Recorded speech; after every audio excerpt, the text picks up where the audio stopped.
Hi, do you want to understand uniform continuity and in-depth knowledge about uniform continuity?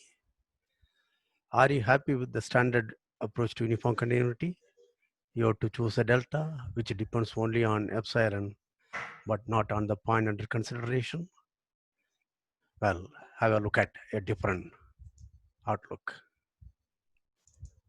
Look at that. Uniform continuity on a set A means take any 2 points, which if they are closer, their images fx and fy are also closer. But how do I make it quantitative? You give me an epsilon. Once you prescribe an epsilon, I can choose a delta so that whatever x1, x2 you take in A, x1, x2, their distance is less than delta, their images will be at a distance less than epsilon. Notice that the important thing is you take any two arbitrary points, x1, x2 in A, okay, their images will have distance at most epsilon. Do you think this is useful? Let us have a look at another thing. Okay, we'll share another screen. Try to see whether you can guess. Now let's look at this example. So this is 0 unless wherever the 10 kind of thing occurs. The 10, the center of the 10 is going to be n, and these two poles are at n minus 1 upon n plus 1, n plus 1 upon n, and n varies over all positive, all natural numbers. Look at this. Look at our way of looking at. If any 2 points are at a smaller distance, then their images also should be a small distance. Do you see that? Is that happening? Do you guess this is going to be uniformly continuous? Maybe you may think this has something to do with the unbounded domain. No. Let's look at a bounded domain. This is a graph of sine 1 by x, right?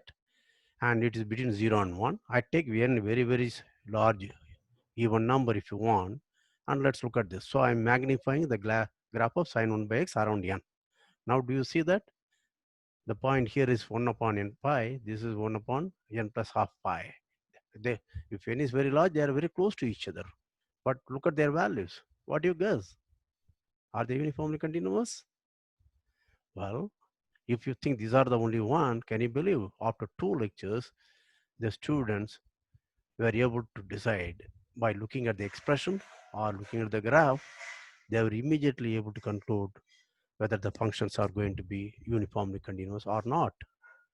Not only that, there is also a sequential characterization of uniform continuity.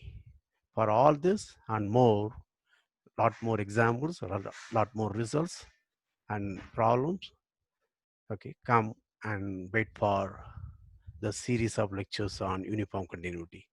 There will be 3 videos which will be released soon, depending upon your like. If you like it, please say you like it.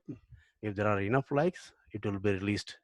3 videos on uniform continuity will be released one after the other. Have a good day.